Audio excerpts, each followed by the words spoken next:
¿qué tal están en este jueves 4 de diciembre? Nosotros continuamos aquí un día más y les contamos qué tenemos para esta tarde. Bien, los jueves son de gente valiente, tenemos un proyecto empresarial valiente que nació en 2019, se llama Mil Hojas Estudio, con Terencio Pascual. Nos va a hablar un poquito cómo empezó ese proyecto, de una persona que venía de la hostelería, pero que buscaba también abrir otros campos dentro de su historia como persona. Además, también vamos a hablar del primer campeonato de skills que acoge La Torreta, del Centro de Formación Profesional La Torreta, el Centro Integrado de Formación Profesional, que tendrá lugar el 19 de diciembre. Y por otro lado, hablaremos con Teresa Zapata, nos va a hablar ese perfil que tiene en redes sociales, la sonrisa de Edu. Es madre de un niño con trastorno del espectro autista, así que viene para visibilizar también esta patología y para que sepamos los demás, que seamos más conscientes de cómo es ese mundo teniendo un niño autista. Todo esto esta tarde aquí en Viva la Gente.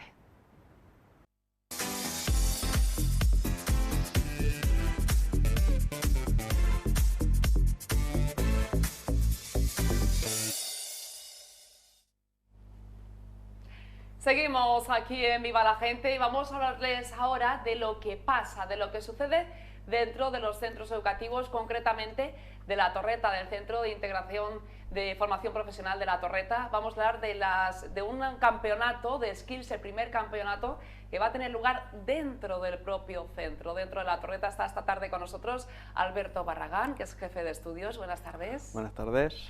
Sergio Diego, profesor y coordinador de este primer campeonato de skills. ¿Qué tal? Buenas tardes. Buenas tardes. Bueno, explicarnos un poco todo esto, qué significa eso de un campeonato de skills que acoge La Torreta, contarnos un poquito. Bueno, pues este campeonato no es una cosa que La Torreta se haya inventado. El campeonato este de skill ya se hace a nivel autonómico, a nivel nacional también. Y nosotros, pues bueno, todos los años pues, llevamos tiempo participando, principalmente Sergio, que es el que ha preparado bastante alumnado y demás. Y este año pues, bueno, le hemos dado el puesto de coordinación. Y como va con mucha ilusión, mucho empuje, pues ha dicho, ¿por qué no vamos a hacer nosotros un campeonato aquí en el centro para darle visibilidad, que el alumno se anime a participar en las siguientes ediciones? Y dijimos, pues bueno, adelante.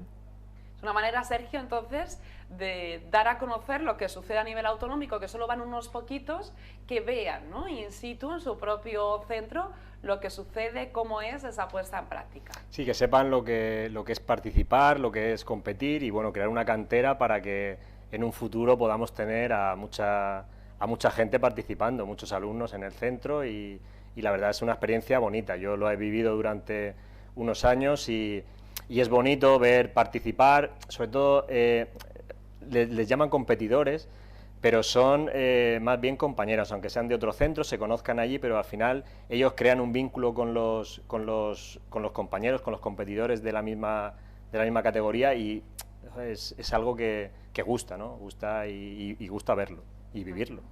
¿Qué significa esto también del campeonato de skills? Para que la gente que esté en su casa, pero ¿de qué están hablando? ¿Qué es? Nosotros la formación profesional es eminentemente práctica. Lo que hacen es, se crea un campeonato con prácticas reales que ellos hacen normalmente, nosotros les enseñamos a hacer durante su etapa escolar allí en el centro y allí se les plantean pues prácticas, ¿vale? Se le evalúa la calidad, el tiempo que puedan tardar y la forma de hacerlo. Y entonces los mejores, ¿vale?, son los ganadores. Hay tres ganadores que son oro, plata y bronce. El que gana oro en la Comunidad Valenciana va a Skill España y el ganador de Skill España va a Skill Mundial, ¿vale? Es un campeonato mundial a nivel... Se trata entonces de prácticas reales que tienen que hacer dentro. Por ejemplo, tú, Sergio, que eres profesor de automoción, ponnos un ejemplo de lo que suele ser ese campeonato de skills para los de automoción. Nosotros cuando fuimos el pasado campeonato hicieron varias pruebas. Una era una medición de un vehículo siniestrado que ha tenido un impacto, entonces con un equipo de medición medían la deformación del vehículo. Otro era reparación de plásticos, ¿vale? Los paragolpes, hoy en día todos los vehículos tienen paragolpes, pues hacen una reparación en 3 formas diferentes de paragolpes, ¿vale? Pues uno tiene un tipo de corte, otro tipo. Luego, una reparación de una bolladura normal en un vehículo, ¿vale? En caliente y en frío. Y luego la última era una sustitución parcial, cortar un trocito de vehículo y ponerlo nuevamente. Eso son lo que hacen ellos normalmente. Lo tienen que hacer en un tiempo. Sí, ellos ¿no? la competición son 3 días, ¿vale? Aunque ellos van 5. El primer día es la presentación, van al salón de actos, salen todos los alumnos, los presentan. Segundo, tercer y cuarto día son las competiciones, desde las 9 de la mañana hasta las 6, 7 de la tarde, ¿vale? Y el último día es el de la entrega de premios. Entonces ellos durante todo el día pues pausan las horas. Para esta prueba tienes 3 horas. Entonces ellos durante esas 3 horas hacen la prueba que toque. Otros tienen 5, otras tienen 8, dependiendo de la dificultad de cada una.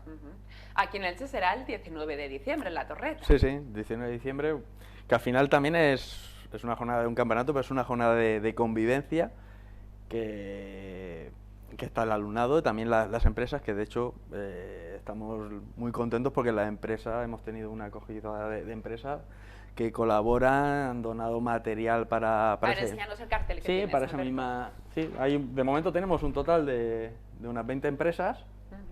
Aún se están sumando más, hasta el día 19 nosotros estamos abiertos a todo el que quiera sumarse. Y bueno, las empresas pues han donado material, por ejemplo, Toyota Medimotor Premium, lo que ha hecho, nos ha donado material, obsequios para todos los participantes. Vale. Tenemos un total de 94, 95 participantes, que está muy bien, la verdad, que para ser la primera vez había... ¿Y de todas las familias de la De todas las familias profesionales.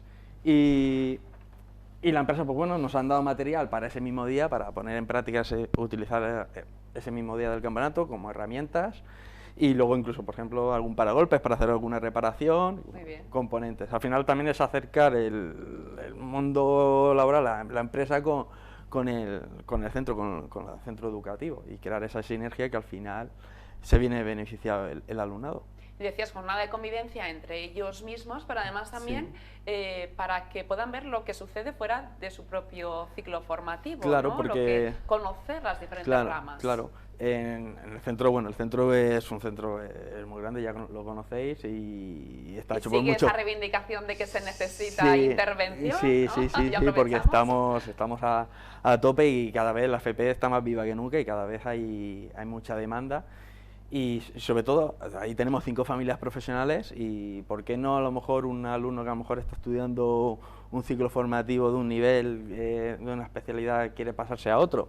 Pues ahí ve todo lo que se está haciendo, porque es ahí en directo, y bueno, y va participando y también va aprendiendo, porque a lo mejor hay alguna destreza o alguna habilidad que se hace en una familia profesional, pero que también luego te la puedes llevar a otra familia profesional. Al final, como decíamos, es una jornada para que puedan practicar lo que luego va a suceder en ese campeonato a nivel autonómico, ¿no, Sergio? Porque habéis ido, pero siempre les cuesta un poquito ese empuje de iniciativa de ir, y de esta manera lo pueden ver de una manera más cercana, están más cómodos en su propio centro, y así comprobar realmente qué es lo que es esa práctica real, ¿no? Sí, una de las partes es esa, y otra es que luego en la empresa eso lo van a hacer. Van a conocer todo lo que están haciendo en las prácticas, ¿vale? de skills, luego lo van a hacer en una empresa, porque es algo habitual en una empresa. Entonces nosotros queremos que conozcan, que vean el proceso, porque es difícil explicarle a un alumno todo lo que es, porque al final en Valencia es en el Palacio de Congresos, hay un montaje brutal, todas las familias, hay algunas que son chulísimas, nosotros tenemos imagen personal, y cuando nosotros vemos todo lo que hacen ellos allí, bueno, tanto estética como peluquería, por ejemplo, Habéis llevado premios también, sí, ¿no? el año pasado fueron plata, luego jardinería, por ejemplo, que nosotros este último año no pudieron participar, pero montan unos jardines preciosos, chulísimos. Electrónica participó también y se llevó bronce, y claro, son visualmente algunas muy bonitas, cuesta que ellos lo vean, porque al final nosotros ponemos una foto en redes o un vídeo, entonces si lo ven in situ allí, les puede picar la curiosidad de decir, pues me gustaría pues verlo, entonces nosotros les introducimos en ese ambiente. Bueno, entonces me estáis hablando que muy buena acogida, ¿no? Para ser el primer campeonato, 90 estudiantes. La verdad es que estamos muy contentos y con mucha ilusión. La verdad es que bueno, todo esto lo empezó Sergio con una pequeña idea, y y ahí estamos a tope, como decía. ¿Le dejasteis andar? Oye, sí, pues ha ido sí, bien. claro, y vamos, y nos vamos sumando y cada vez se va sumando más gente y bueno, vamos a ver cómo nos sale, que seguramente que salga bien y bueno, y ya estamos viendo cosas que se pueden mejorar para la siguiente edición porque esto no va a quedar solamente en la primera, sino que al año que viene seguiremos haciendo lo mismo. Será viernes 19, casi como la fiesta antes de iros a las Navidades, sí, ¿no? Sí, la traca final. La traca final bien fuerte. Bien fuerte. Al fin y al cabo, cuando en todos los centros educativos, cuando en los últimos días, al final una cosa muy importante en cualquier centro educativo es la convivencia, porque al final somos personas y bueno, y este evento pues va a propiciar esa convivencia. Al final es una fiesta. Lo vas a ir mostrando lo que es la FP, para darle también esa visibilidad. Bueno, porque os vaya genial todo lo que queda hasta ese 19, que imagino que también esa organización previa pues os llevará un poco locos, pero bueno, es para disfrutar y sobre todo para realzar, ¿no?, aún más si cabe la formación profesional, que yo creo que en estos tiempos está quedando cada vez más claro que es muy necesaria y que sobre todo pues esa práctica indiscutiblemente está funcionando muy bien. Alberto Barragán, jefe de estudios de La Torreta, y Sergio Diego, profesor y coordinador de este primer campeonato de Skills, gracias a los dos. Muchas gracias. Gracias a vosotros. Vamos ahora a hacer una pequeña pausa y volvemos enseguida aquí en Viva la Gente.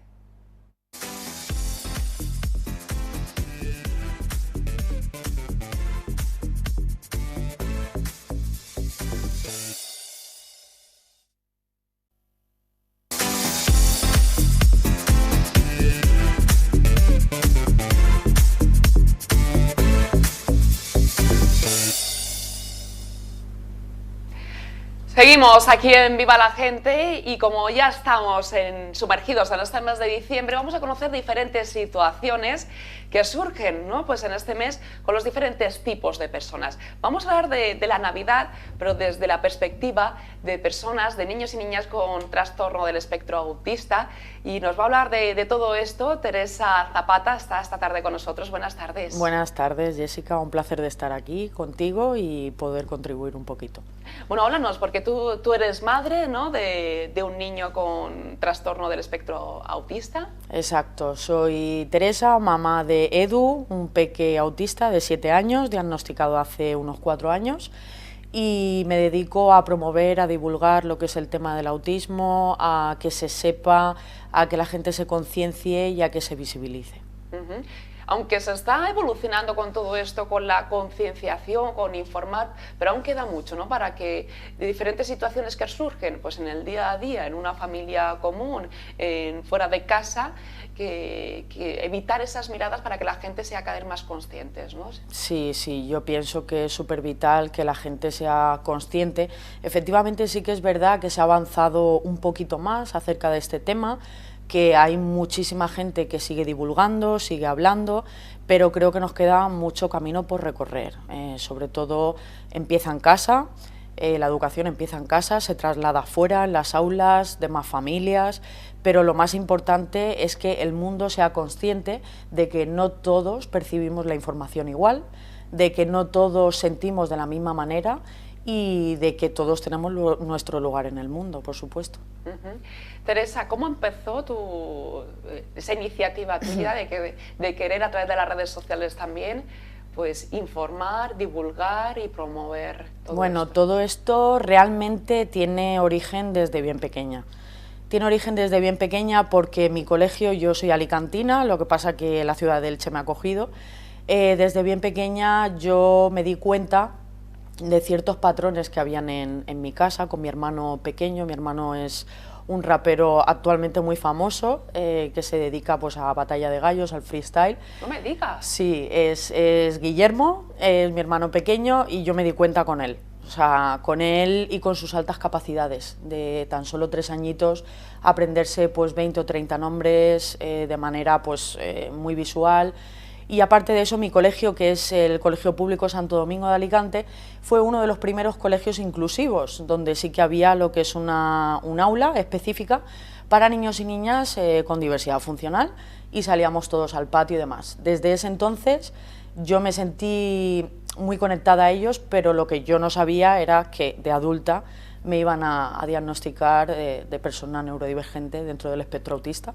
Eso está pasando en los adultos, Está ¿no? pasando Ahora, muchísimo. Bueno, tanto que se ha avanzado también conociendo un poco cómo funcionan, ¿no? Correcto. No solo son los niños que dicen, cada vez parece que tenemos más casos de detección en niños y niñas, bueno, pues también en adultos. Sí, ocurre, cada vez ocurre más, cada vez hay más facultativos que están diagnosticando en personas adultas, incluso es más complicado diagnosticar en mujeres, porque enmascaramos más, hacemos mucho masking, copiamos muchísimo lo que son los gestos en actuaciones sociales y demás, entonces es mucho más complicado en mujeres que en hombres, pero se diagnostica más.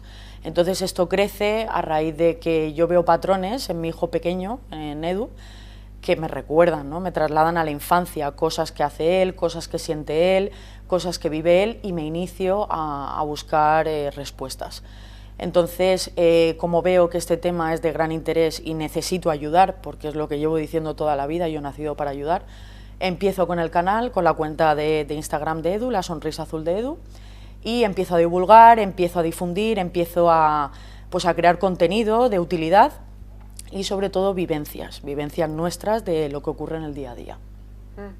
¿Y cómo funciona? O sea, ¿cómo está funcionando a través de la gente? ¿Cómo lo recibe? Pues la gente, la verdad que es, como yo digo siempre, somos una gran pequeña familia o una pequeña gran familia, como se quiera ver, pero está funcionando bastante bien. La gente comparte, ahora mismo tenemos un sorteo activo, por ejemplo, en el cual pues sorteamos 20 fotos digitales navideñas por este tema, con una empresa muy buena que también está dentro de la neurodivergencia, que es Pasitos Foto, ahí en Aspe.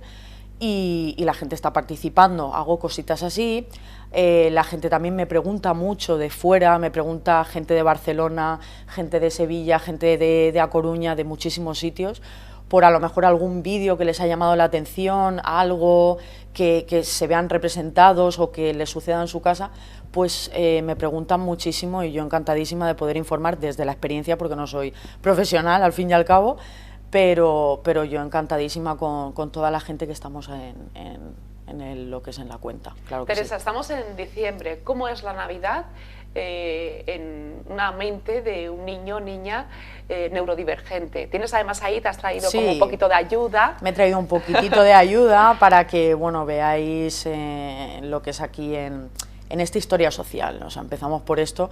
Las historias sociales son historias que se crean con imágenes para ayudar a anticipar y adelantar al niño o a la niña. Eso es muy importante, ¿verdad? Muy importante. Siempre, anticiparles siempre lo que va a suceder, lo que va a ocurrir.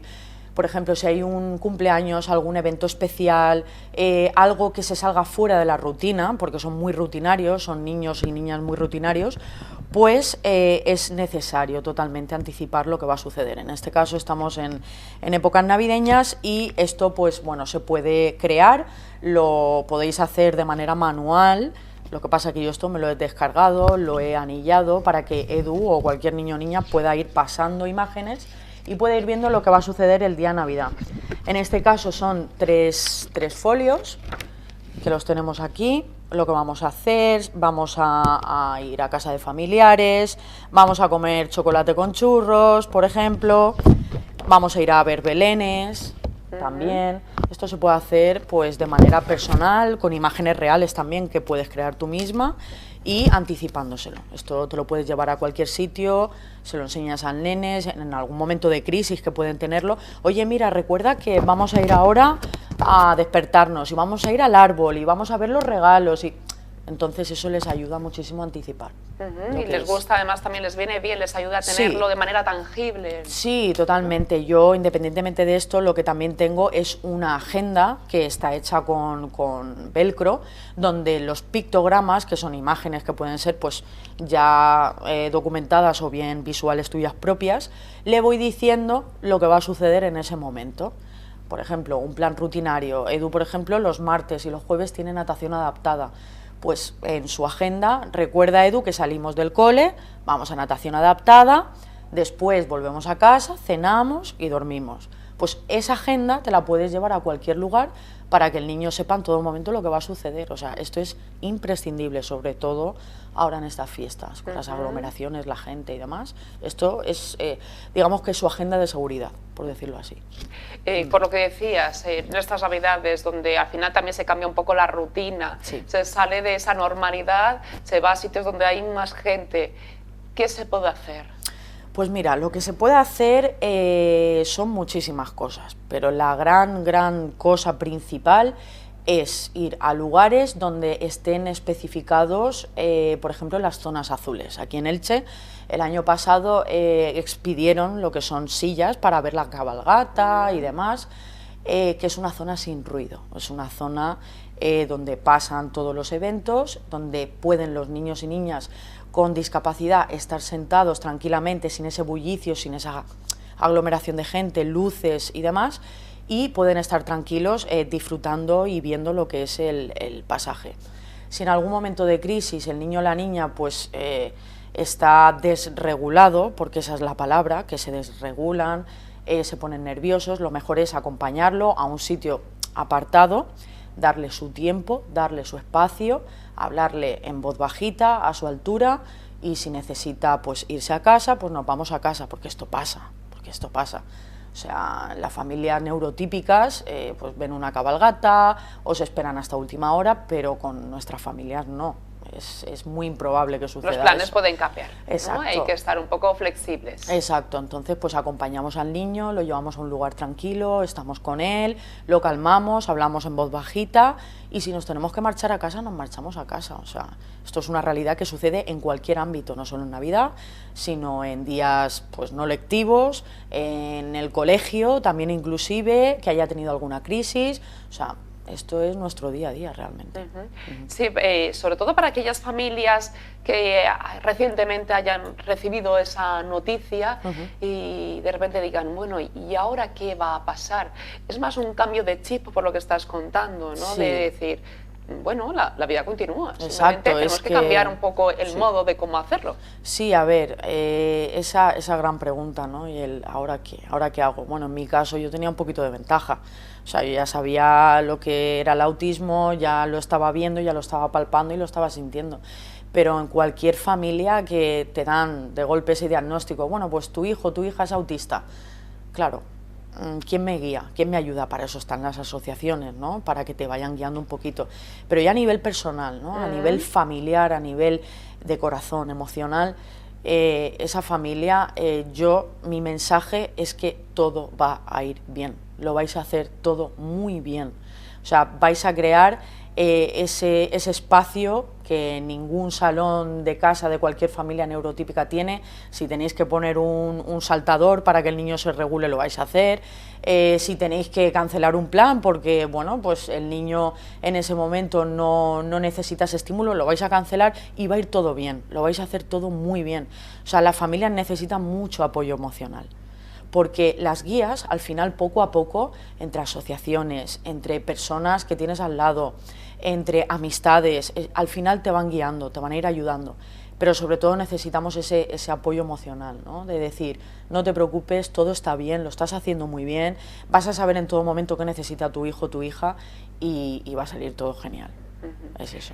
Pues nos quedamos con eso de que va a ir todo bien, vamos a tener todas y todos unas navidades estupendas, simplemente esto es voluntad, paciencia y bueno, que cada familia es diferente, todas las personas somos diferentes. Exactamente. Teresa Zapata, gracias por estar con nosotros. Gracias a ti, Jessica. Nosotros hacemos una breve pausa y volvemos enseguida aquí en Viva la Gente.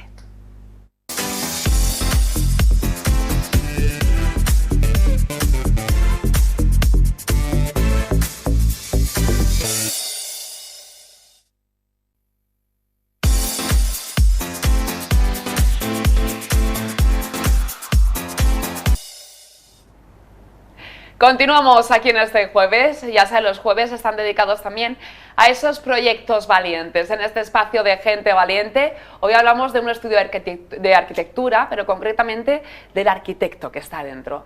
Hablamos con Terencio Pascual de Mil Hojas Estudio. ¿Qué tal? Buenas tardes, Hola, Terencio. buenas tardes, Jessica.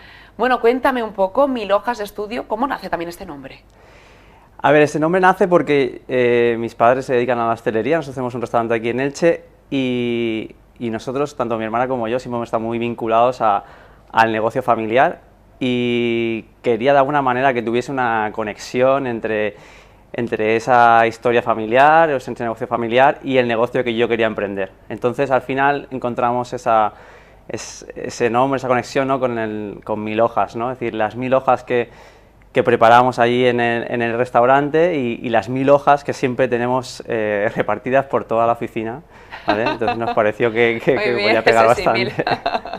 Un estudio para comérselo, ¿no? Correcto, sí, sí. Bueno, por lo tanto, entonces, vienes de familia vinculada a la hostelería, continúa además, y tú decidiste emprender por otro lado, ¿no? Cuéntanos esto. Sí, siempre he tenido como ese querer saber, ¿no?, cómo se hacían las cosas e intentar hacerlas por mí mismo, ¿no?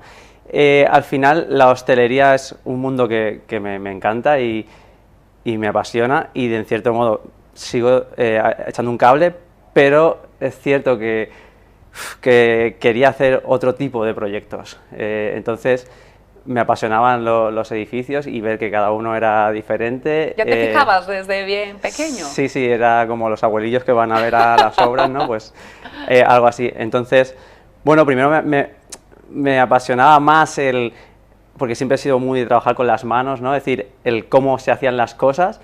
Entonces, primero hice aparejadores, que se llamaba, ¿no?, arquitecto técnico, pero luego me di cuenta que lo que quería era, bueno, pues desarrollar todo, ¿no? Es decir, diseñarlo y ponerlo en obra, ¿no? Es decir, llevar hasta el final. Entonces, bueno, continué y hice arquitectura. Ajá. Y finalmente es así, eso ha sido una realidad y así nace 1000 hojas estudio.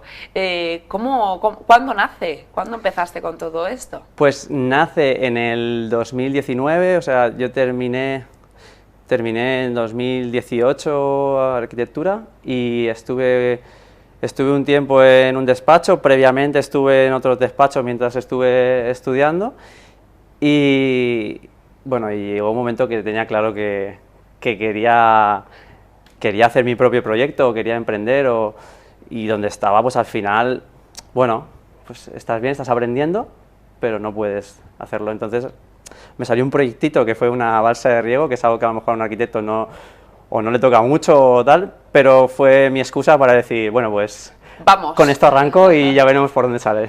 ¿Y qué tal? ¿Cómo ha ido todos estos años? Muy bien, estoy muy contento porque al final han salido proyectos como muy interesantes, de estos que a los arquitectos nos gusta decir que te dejan ser arquitecto o te dejan proponer, ¿no? Entonces, eso siempre te da ese aliciente de seguir, ¿no? Al final nosotros, está el arquitecto puro y duro, ¿no? Decir, se necesita una firma para esto, y está el que, bueno, al final te dejan hacer un proyecto que sea chulo. Bueno, pues empezaste con esa balsa de riego, pero luego también han continuado proyectos muy chulos y estamos viendo, por ejemplo, estos que tenemos en pantalla, que ya son proyectos como muy actualizados, muy modernos, donde también aquí va dentro la innovación, la tecnología, ¿no? Al final, nuestro primer así proyecto grande que pudimos acometer, que fue una casa de unos 430 metros así, y era una faeneta. Entonces, siempre hemos estado muy vinculados al campo, o sea, a las casas tradicionales del campo. Eso nos ha permitido tanto aprender a nivel de urbanismo, ¿no? Es decir, de cómo se puede intervenir este tipo de viviendas, que la verdad es que son un poco complejas, y cómo podemos darle una actualización, ¿no? sin perder lo que son, ¿no? Ya que están protegidas y todo. Entonces, estas obras que se han visto es una mezcla, es decir, la última es como volver a pensar, ¿no?, esa faeneta, pero es una obra nueva, es decir, es una obra que se ejecutará, está en proyecto. Esta que está saliendo ahora es una obra que está en marcha, de San Vicente, esto es Casa Groga. Es un estilo un poco diferente, pero esta sobre todo pues intenta buscar esas cubiertas inclinadas, ¿no?, del campo. Ajá. Imagino que en esto uno no para entonces de aprender y de evolucionar, ¿no? Porque la arquitectura es un poco así.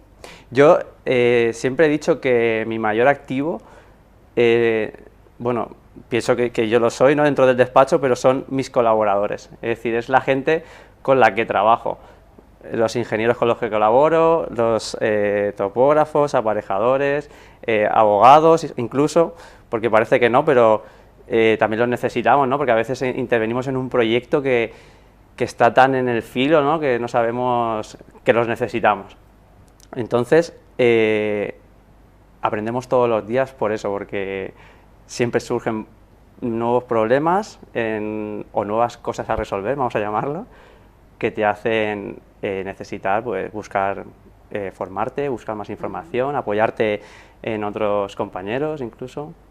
Ahí también llegó un pedido, ¿no? Un proyecto muy especial de un edificio, lo estábamos viendo antes en imágenes, de un edificio emblemático de la ciudad. Ahí lo estamos viendo, ¿no? Ahora mismo.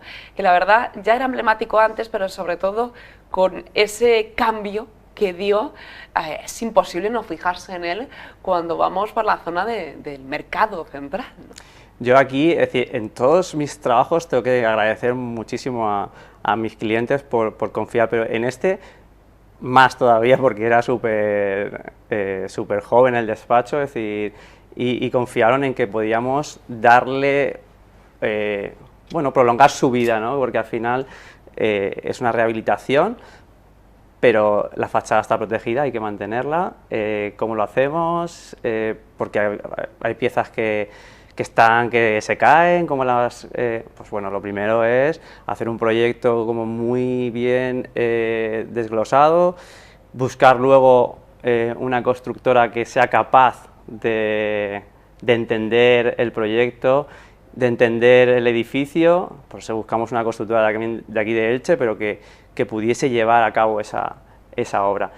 Y el resultado es pues que cuando participa mucha gente que quiere que las cosas salgan bien y que les da cariño, pues sale una obra muy interesante. Era una rehabilitación exterior, como estamos viendo, pero también interior, ¿no? Sí, bueno, dentro se han hecho algunas pinceladas, pero básicamente para mantener que no se deteriore más, ¿vale? Recuperando elementos de antes.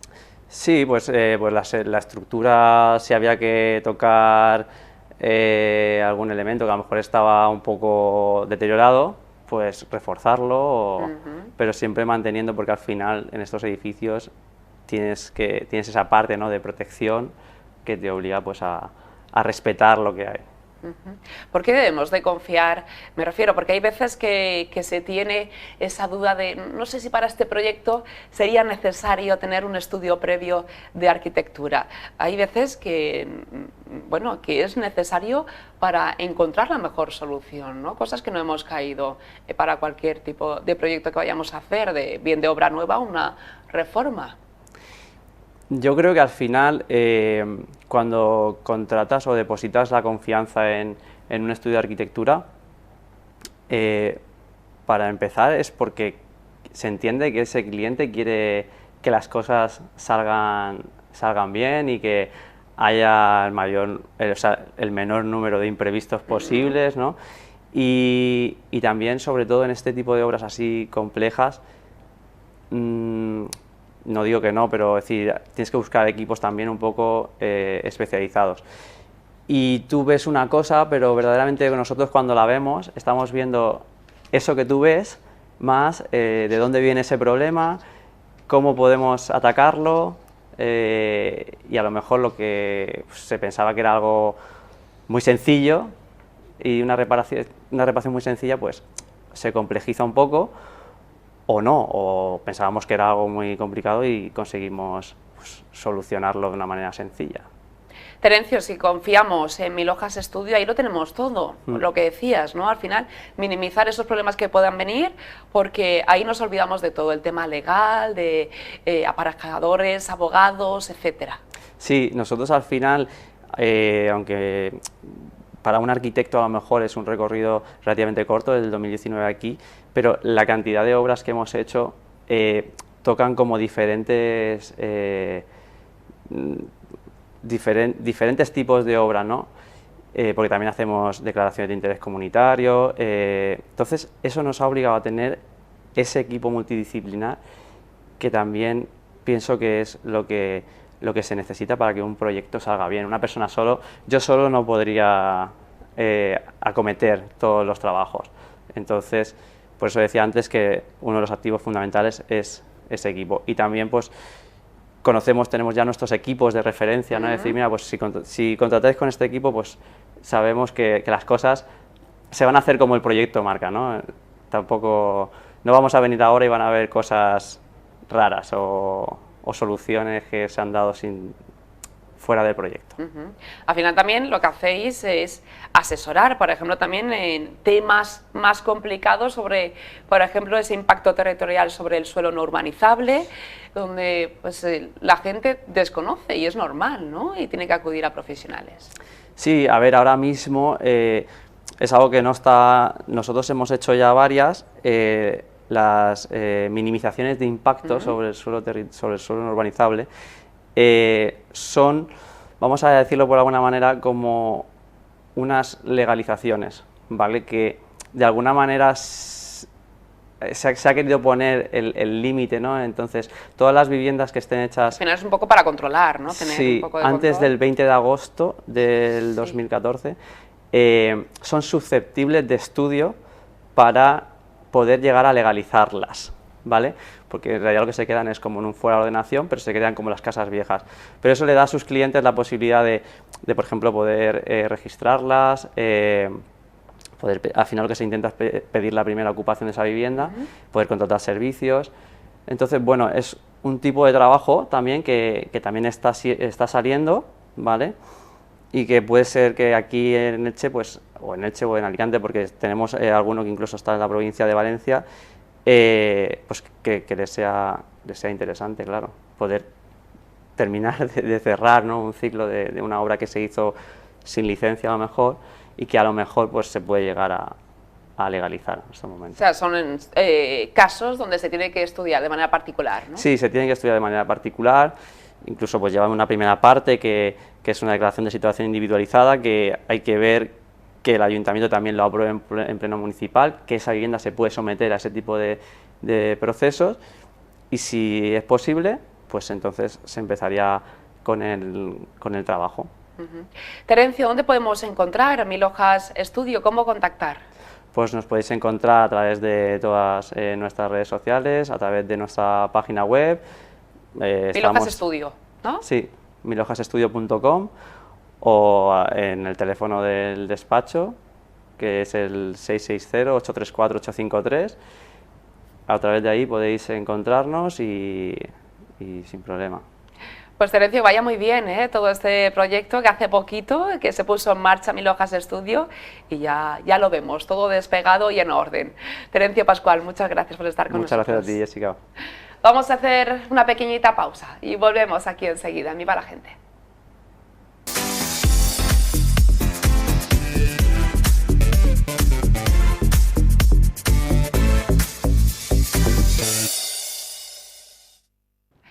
Ahora sí, terminamos este programa de hoy, de este jueves 4 de diciembre. Mañana volvemos 7:30 de la tarde con los mejores momentos de la semana, y mañana les recordamos que continúa esa magia de la Navidad en Elche, con la inauguración también del mercado de Navidad en la Plaza de Baix y en la Glorieta. Así que tengan una buena tarde-noche y mañana volvemos con más. Adiós.